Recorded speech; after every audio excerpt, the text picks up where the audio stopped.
Next question number 10. The volume of a gas is reduced to 1/4 of its volume at 27 degree. If the value of gamma is 1.4, the new temperature will be. So question easy है. Volume of gas is reduced to 1/4. मतलब final volume is initial volume by 4. Okay. At 27 degree Celsius मतलब initial temperature दिया है 27 degree Celsius मतलब 300 kelvin. Gamma की value भी आपको दी है 1.4. आपको पूछा है what is the new temperature मतलब T2 फाइनल टेम्परेचर पूछा है. ये एडियाबैटिक प्रोसेस में आपको याद होना चाहिए that in adiabatic process TB raise to gamma minus 1 equal to constant. मैंने लास्ट लेक्चर में भी बताया था. तो आप लिख सकते हो इसको basically T1 V1 raised to gamma minus 1 equal to T2 V2 raised to gamma minus 1. तो T2 आपको मिल जाएगा यहाँ से. T2 will be V1 by V2 raised to gamma minus 1 into T1. और V1 by V2 4 है दिया है यहाँ पे. So you can see from here that V1 by V2 is equal to 4. Okay.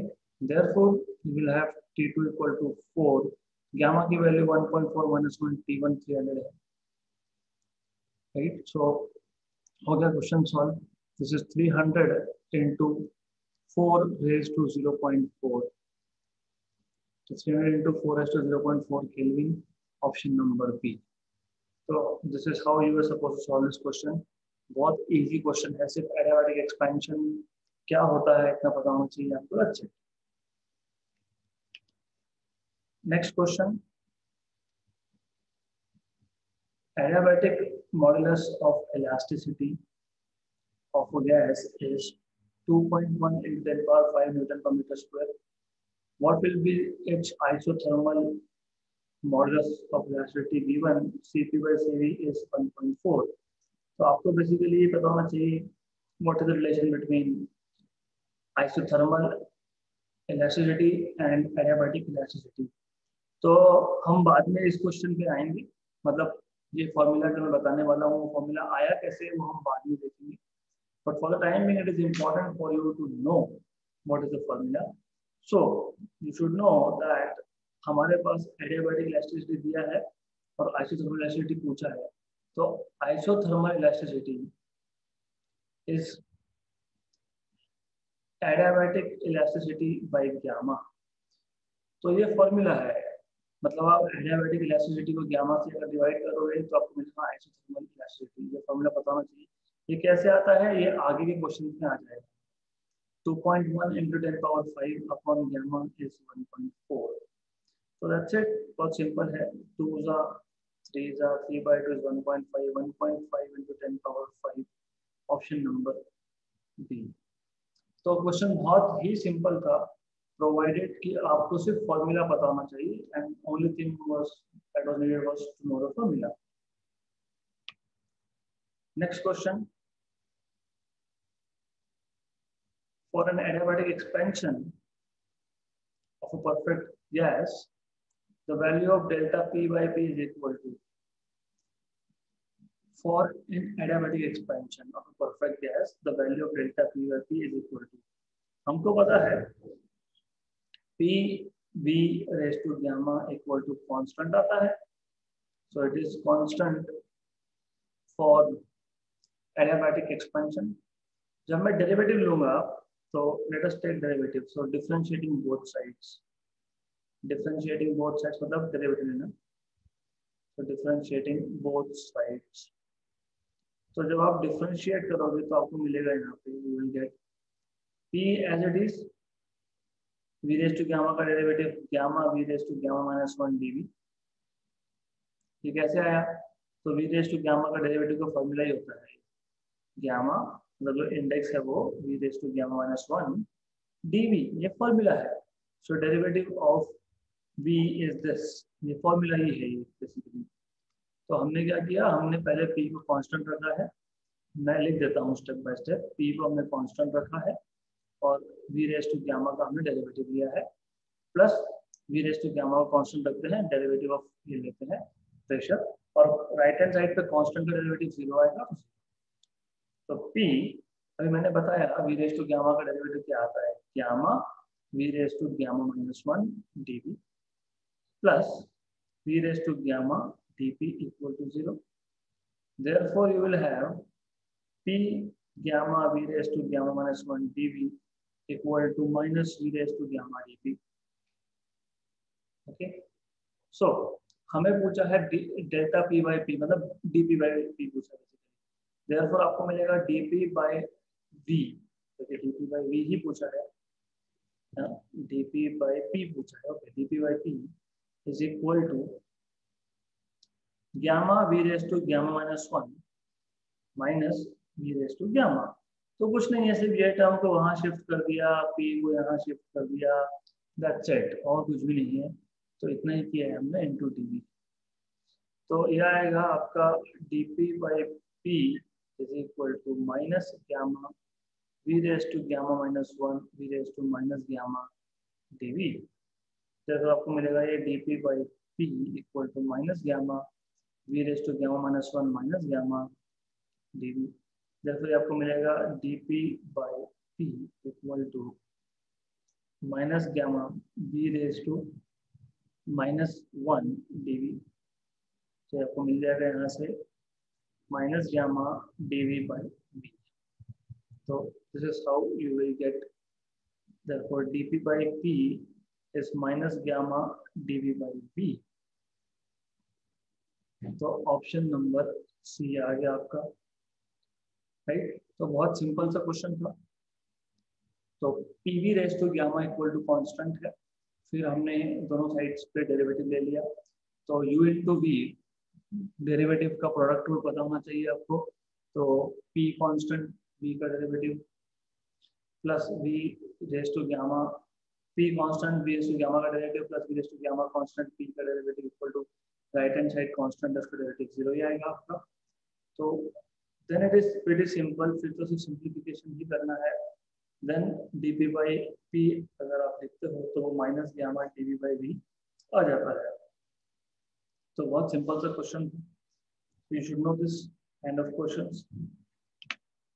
Next question, the volume of air increases by 5%. Volume of air increases by 5%, मतलब delta V by V या dV by V ये 5% आपको दिया है। Volume increases by 5%, ठीक है। तो आई write down letter. तो volume is increasing by 5% in its adiabatic expansion. The percentage decrease in pressure will be, percentage decrease in pressure will be। इसको सॉल्व कैसे करेंगे, अभी अभी मैंने बताया आपको जस्ट नाउ, ये हमने जो इक्वेशन डिराइव किया है वही यहाँ पे यूज होगा। तुमको पता है डेल्टा P बाई P। अब ये परसेंटेज डिक्रीज कैसे आता है, delta P by P into 100 ये पूछा है, राइट, यही पूछा है, दिस इज परसेंटेज डिक्रीज। तो परसेंटेज डिक्रीज आपको पता होना चाहिए, फॉर्मूला पता होना चाहिए। What is percentage, percentage change in pressure, percentage change in pressure, volume, temperature, कोई भी फिजिकल क्वांटिटी अगर हो वो होता है final temperature minus initial by initial. मतलब basically it is nothing but into 100, मतलब it is nothing but dP by P into 100। dP is change, कितना चेंज हुआ, और P इज ओरिजिनल इनटू 100। अभी अभी हमने देखा dP by P for an adiabatic expansion is, यहाँ पे लिखा हुआ है minus gamma dV by V। तो minus gamma dV by V into 100, और ये dV बाई V इंटू 100 आपको दिया हुआ है। ओके, सो तो अब this will B equal two of course minus gamma dV by V into 100। अब आप बोलोगे एयर बोला है तो मोनोएटॉमिक है कि डायटोमिक है। एयर के लिए हमेशा आप इसको रिजिड डायटोमिक मान के चलते हो, मतलब गामा की वैल्यू एयर के लिए आप 1.4 समझ के चलते हो। तो minus 1.4 dV by V into 100 is 5%, बोला है क्वेश्चन में 5% है, तो 1.4 इंटू 5 इज 7% नेगेटिव। नेगेटिव से मतलब कि प्रेशर कम हो रहा है। तो question again it was very very simple question. आपको सिर्फ यहाँ पे परसेंटेज चेंज इन प्रेशर मतलब final change in pressure upon initial pressure into 100 ये बताना चाहिए। आप क्योंकि एडियाबैटिक एक्सपांशन है तो dp बाई पी आएगा आपका minus gamma dv by V into 100। तो dv बाई वी इंटू 100 पता है, गामा की वैल्यू पता है, सब्स्टिट्यूट कर लिया, हो गया खत्म। सो this is how you can solve this particular question. बहुत सिंपल सा क्वेश्चन था। तो एज यू कैन सी यहाँ पे क्वेश्चन बहुत सिंपल सिंपल से है, इसलिए we need very less time to solve. Next question.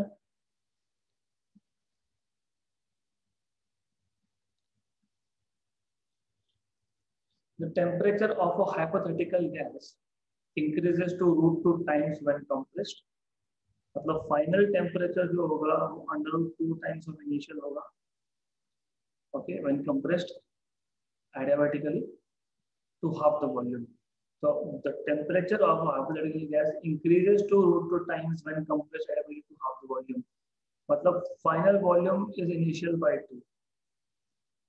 Its equation can be written as, इसके इक्वेशन को आप कैसे लिख सकते हो, तो पूछा है आपको। तो मतलब वही चीज है, एडियाबैटिक प्रोसेस है। तो TV raise to gamma -1 equal to constant. Good, right. अब आपको इक्वेशन लिखने के लिए बोला है। तो बात ऐसी है कि ये जो हमारे पास वैल्यूज दी हुई है फाइनल टेम्परेचर की और फाइनल वॉल्यूम की, यहाँ से हमको क्या मिलेगा, यहाँ से हमको गामा वैल्यू मिलेगी। कैसे, तो ऑलरेडी आपको पता है T1 V1 raised to gamma minus 1 equal to T2 V2 raised to gamma minus 1. Okay. T1 V1 raised to gamma minus 1. T2 ये है √2 टाइम्स ऑफ T1 और V2 ये है V1 by 2 raised to gamma minus 1. Okay. Good.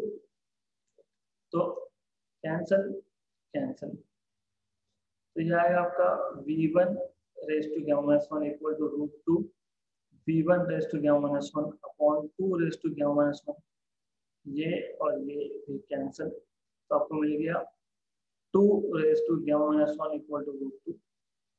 जैसे आपको मिल गया 2 raised to gamma into 2 raised to minus 1 equal to √2। और आपको मिल गया 2 raised to gamma equal to instead of equal to 1 by 2 तो 2 raised to gamma equal to 2 √2। तो gamma equal to log of 2 √2 आएगा। ये आपको सॉल्व करना पड़ेगा। This is what is supposed to solve. Okay, so this is one way. थोड़ा लंबा जा रहा है ये, तो एक शॉर्टकट बताता हूँ मैं आपको। Of course this is correct, गलत नहीं है, शॉर्टकट बताता हूँ तो और अच्छा होगा आपका। तो अब इस स्टेप तक इट इज ऑल गुड, सब ठीक है यहाँ तक। तो इसके बाद V1 raised to gamma minus 1 equal to √2 times of V1 by 2 raised to gamma minus 1, right. Good. अब यहाँ पे मैं एक काम करता हूँ, मैं कैंसिल करने के लिए ऐसा लिख लेता हूँ, तो ये और ये कैंसिल हो गए। मतलब आपके पास बचा 1/√2 equal to 1/2 gamma minus 1। Okay, है ना, दिस इज रिमेनिंग। तो मैं 1/√2 को 1/2 लिख सकता हूँ ना, 1/2 रेज टू हाफ, और ये 1/2 रेज टू गामा माइनस 1। तो आप बोलोगे कि लेफ्ट हैंड साइड और राइट हैंड साइड दोनों साइड्स पे बेस सेम है, मतलब दोनों साइड्स पे 1/2 है, तो पावर भी सेम होना चाहिए। तो आप बोल सकते हो therefore gamma minus 1 equal to half, मतलब gamma equal to half plus 1 मतलब 3/2। तो गामा की वैल्यू 3/2 आ गई। ओके, गामा की वैल्यू 3/2 आ गई। Therefore PV raise to gamma equal to constant होता है ना, हमको पता है एडियाबैटिक के केस में PV raise to gamma equal to constant होता है। Therefore PV raise to 3/2 equal to constant आएगा। Option number A. Right, this is how we are supposed to solve this particular question. बहुत simple सा question है, हमें final temperature दिया है, initial temperature के टर्म्स में दिया है, फाइनल वॉल्यूम दिया है, इनिशियल वॉल्यूम के टर्म्स में दिया है। तो TV raise to gamma minus 1 equal to constant use करके हम लोग उसको सॉल्व कर सकते हैं, गामा की वैल्यू मिल जाएगी। फिर हमको पता है कि एडियाबैटिक गैस के केस में इक्वेशन आता है PV raise to gamma equal to constant, तो PV raise to 3/2 equal to constant, हमको मिल जाएगा answer. Next question, initial pressure and volume of gas are P and V respectively। तो हमारे पास जो इनिशियल प्रेशर है वो P है, इनिशियल वॉल्यूम है वो V है। Okay, first it is expanded isothermally to 4V, then compressed adiabatically to V। Okay, तो केस 1 में जो होगा वो होगा आइसोथर्मल एक्सपेंशन,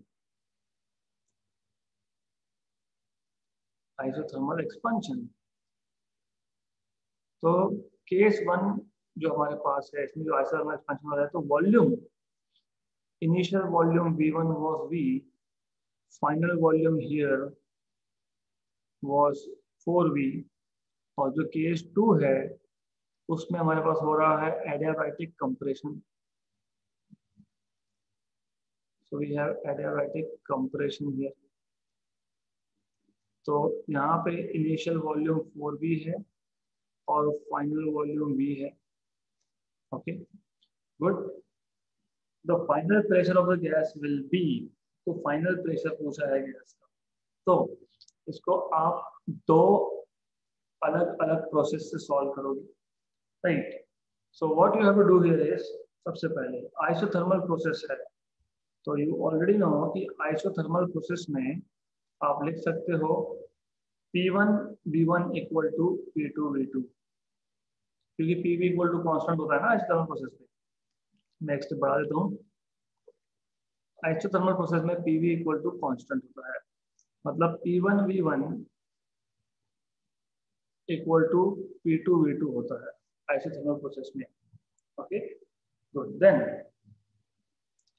P1 P है, V1 4 टू V है, P2 रहने दो, और ये 4V है, V कैंसल, तो हमको P2 मिल गया P/4, P2 आ गया आपका P/4। Okay, so you have P2 equal to P/4।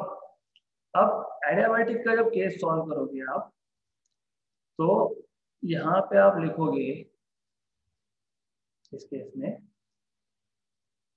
P dash V dash raise to gamma equal to constant. Dash मैं सिर्फ इसलिए यूज कर रहा हूँ जस्ट टू टेल यू कि एडियाबैटिक प्रोसेस, और सेकंड केस है, इनिशियल जो केस था वो आइसोथर्मल प्रोसेस था, मतलब मैं लिख सकता हूँ यहाँ पे P1 dash V1 dash raise to gamma equal to P2 dash V2 dash raise to gamma. Okay good, हमें फाइनल प्रेशर फाइंड करना है, फाइनल मतलब P2 डैश फाइंड करना है हमको, तो P2 डैश आपको मिलेगा यहाँ पे V2 dash V1 dash upon V2 dash whole raised to gamma times of P1 dash। Okay, right? So अब V1 V2 V1 डैश मतलब सेकेंड केस का इनिशियल वॉल्यूम 4V है, 4V है, और सेकेंड केस का फाइनल वॉल्यूम V है question के according, raise to gamma, cancel cancel. P1 dash मतलब सेकेंड केस का initial pressure, but this is equal to final pressure of case 1। देखो question अच्छे से समझना बहुत जरूरी है। क्वेश्चन में क्या बोला है कि पहले हमने वॉल्यूम V से 4V किया बाय आइसोथर्मल प्रोसेस, फिर 4V से वापस V पे आए बाय एडियाबैटिक प्रोसेस। मतलब जो पहला प्रोसेस था आइसोथर्मल, उसके जो फाइनल वैल्यूज थे वो सेकेंड प्रोसेस जो एडियाबैटिक है उसके इनिशियल वैल्यूज ना, तो वही लिखा है हमने। सो P1 dash is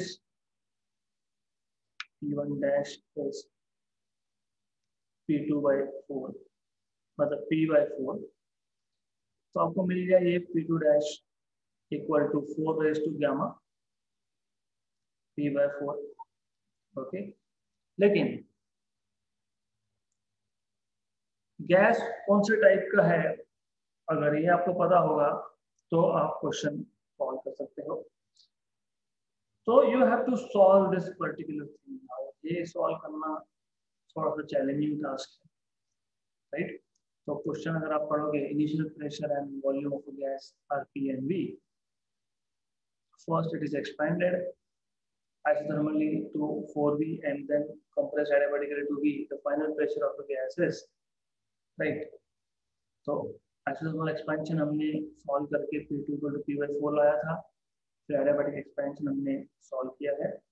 okay, so we have this now, we are stuck at this particular point। इसके आगे क्या करना, इसके आगे तभी क्वेश्चन सॉल्व होगा जब आपको गामा की वैल्यू दी होगी, जो दी नहीं है। तो गामा की वैल्यू 1.5 लेनी है, दी नहीं है तो लेनी है। तो ये आएगा आपका 4 रेज टू 1.5 P/4। क्वेश्चन में प्रिंट होगी, यहाँ पे नहीं हुई है।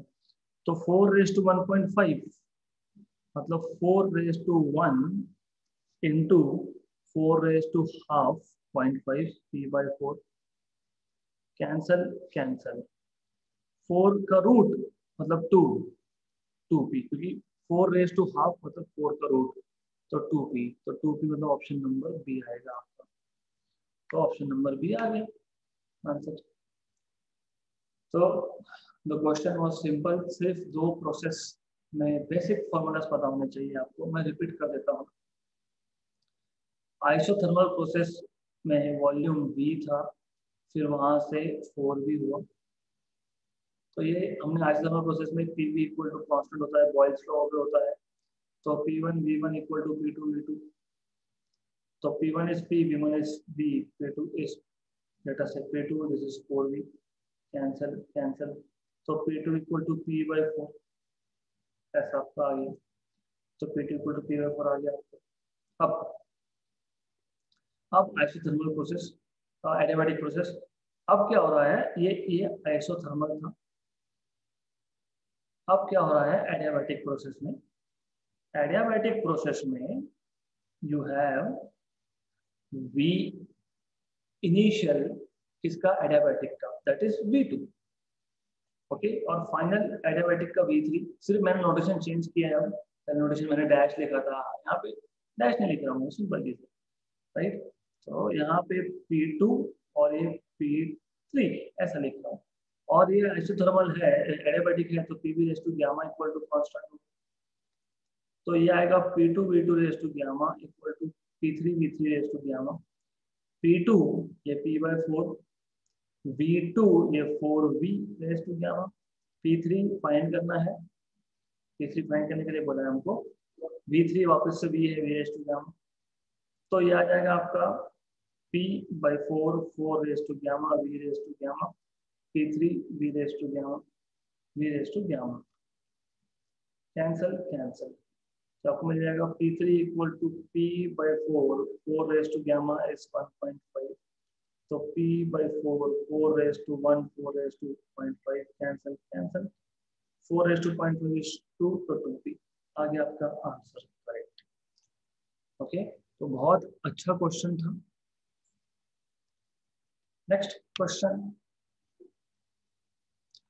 a Carnot engine having efficiency of 1/10 as heat engine is used as a refrigerator. If the work done on the system is 10 joule, the amount of energy absorbed from the reservoir at lower temperature is. तो Carnot engine में efficiency का सिर्फ formula पता होना चाहिए। तो it is a simple formula, it is T1 minus T2 upon T1। That's all you need to know। ये formula पता होना चाहिए। ओके, तो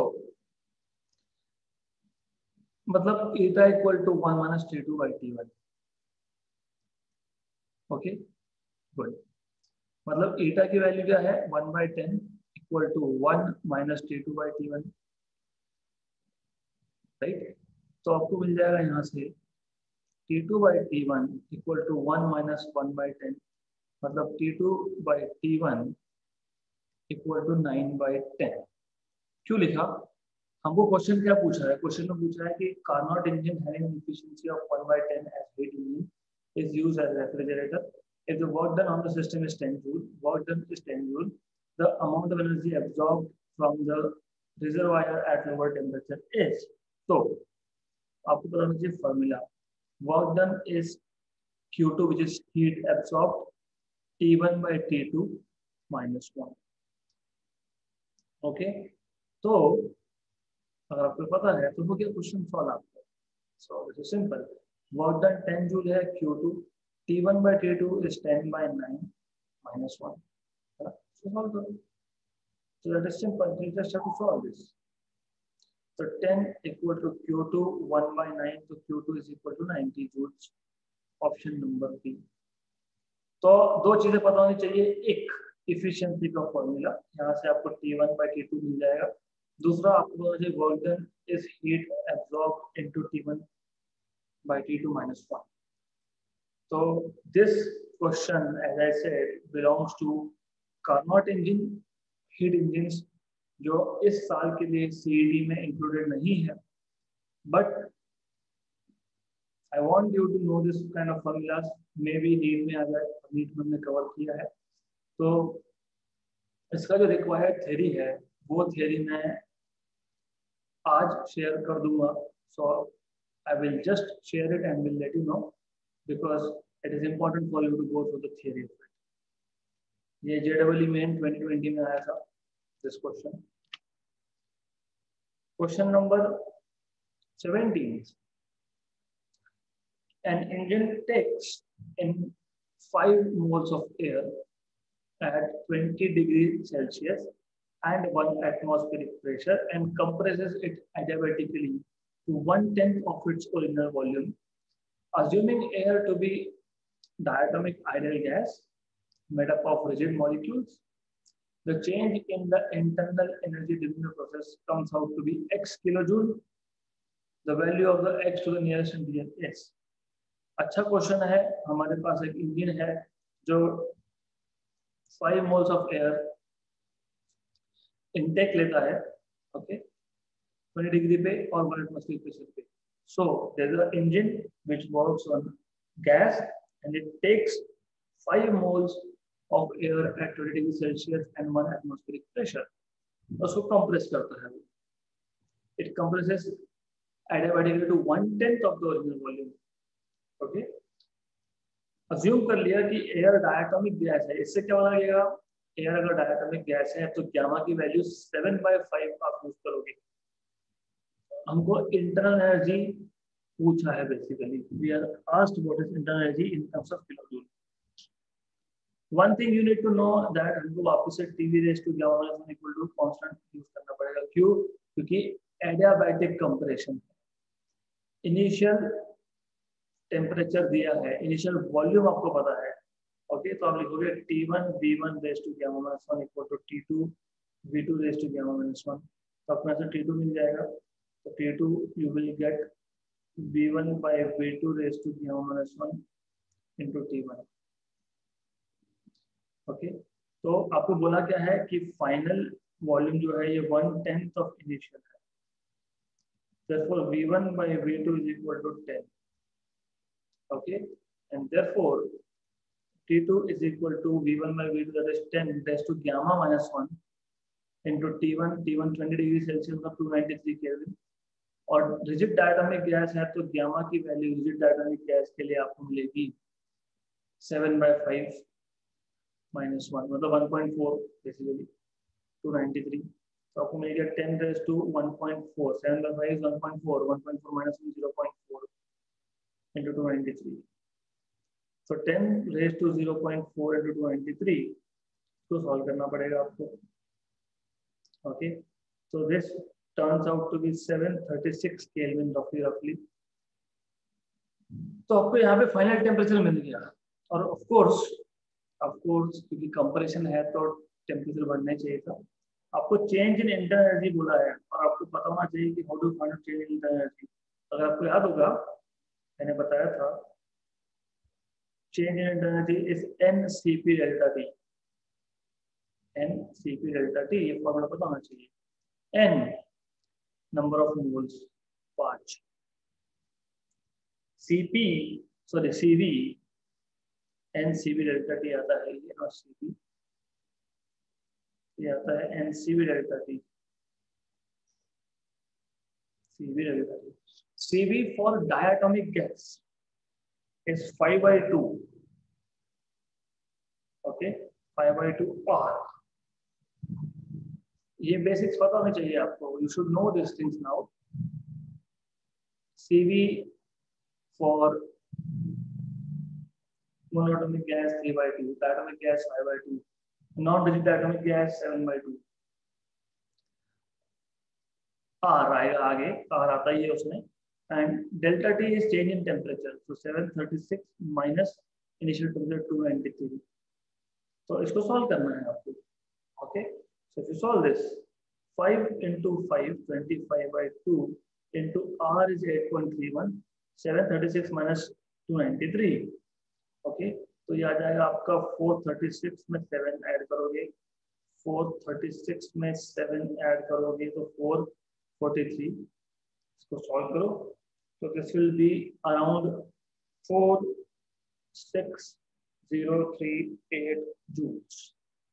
सॉल्व करने के बाद तो 46.038 into 10⁻³ जूल्स, मतलब 46.038 किलो जूल्स। गुड क्वेश्चन, बहुत सिंपल है। हमारे पास एक इंजन है जो 5 मोल ऑफ एयर लेता है 20 डिग्री पे, और 1 एटमॉस्फेरिक प्रेशर को कंप्रेस कर देता है adiabatically to 1/10 of its original volume, assuming air to be diatomic ideal gas made up of rigid molecules. The change in its internal energy during the process comes out to be x kilojoule. The value of x to the nearest integer is। Adiabatic है, volume change हो रहा है, temperature change हो रहा है, तो TV raised to gamma equal to constant।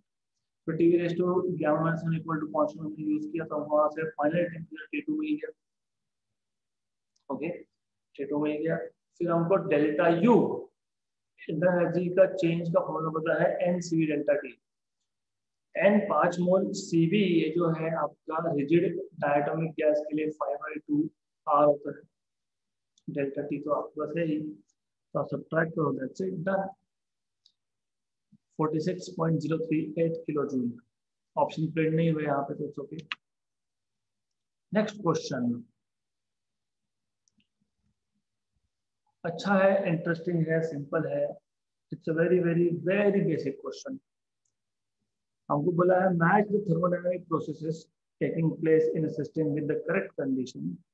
In the table delta Q is the heat supplied, delta W is the work done, and delta U is change in internal energy of the system. Adiabatic, isothermal, isochloric, isobaric condition. जब isochoric मतलब, by the way ये जो हम questions कर रहे हैं, these are all from JEE Main 2020। मतलब ये जो क्वेश्चन था ये JEE Main 2020 का था, लास्ट ईयर का। उसके बाद ये जो क्वेश्चन था ये भी JEE Main 2020 का है। उसके बाद ये जो क्वेश्चन है ये भी JEE Main 2020 का क्वेश्चन है, okay. Isochoric is a process in which volume does not change, है ना। तो आइसोकोरिक के लिए वर्क डन होता है PdV। Work done is given by PdV. But for isochoric process, dV 0 क्यों? क्योंकि आइसोकोरिक में वॉल्यूम चेंज नहीं होता, dV 0 तो वर्क डन 0। तो आइसोकोरिक के लिए वर्क डन 0, मतलब third matches with A.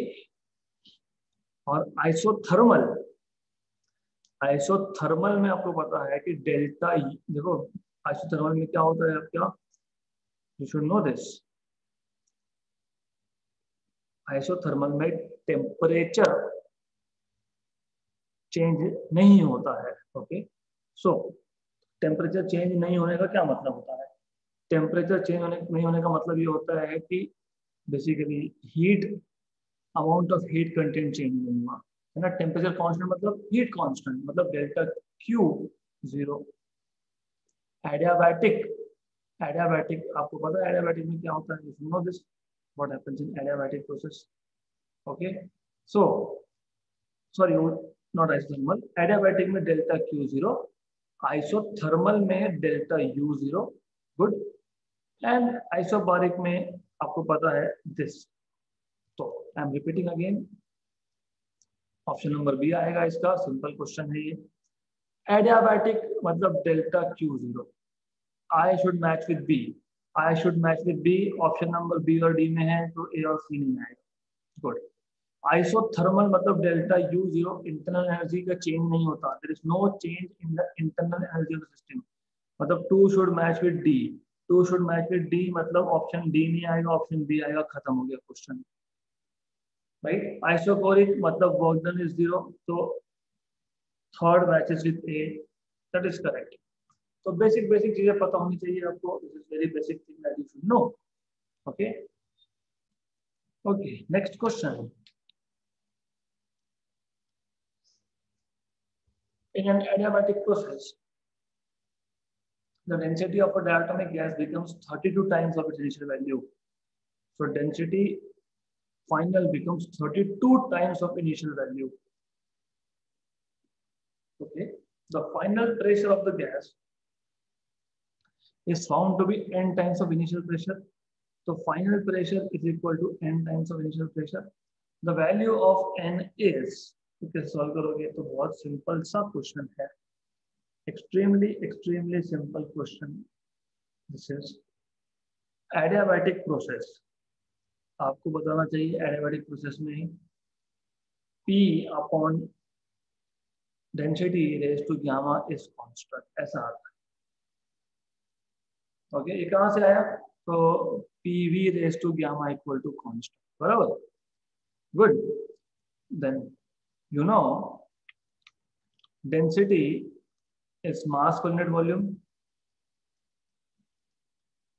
so volume is mass upon density.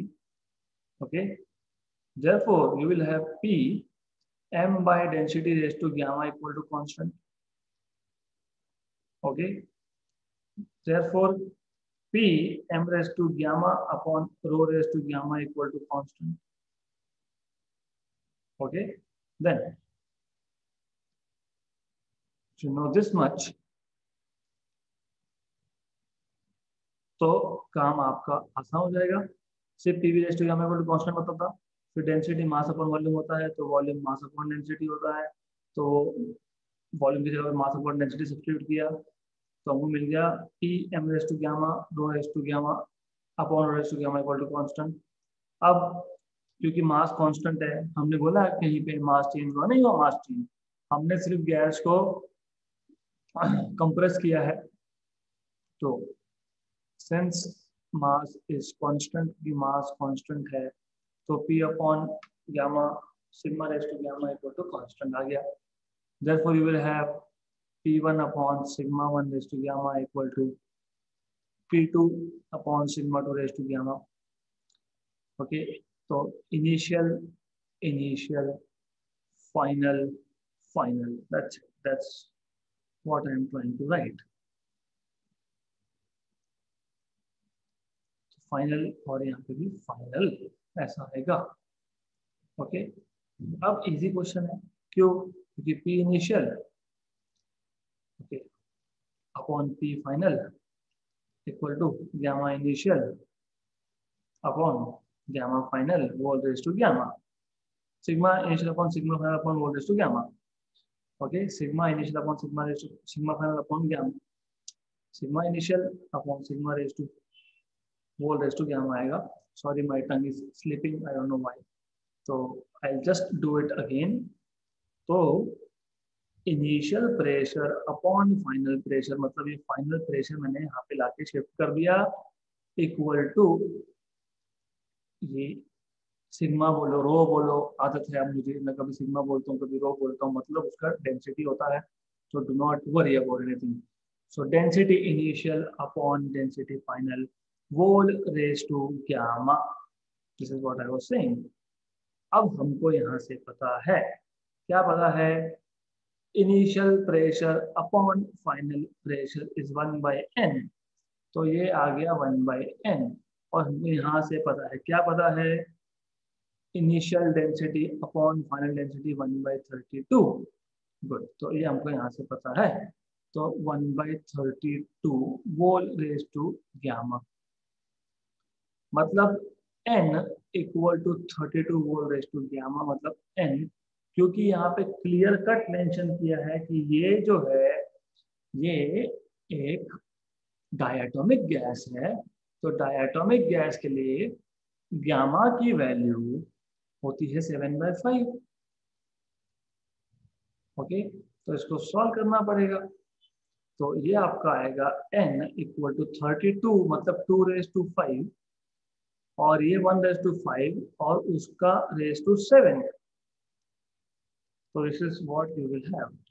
तो 32 मतलब 2 रेज टू 5 और ऊपर 7/5 है, तो 1/5 होल रेज टू 7.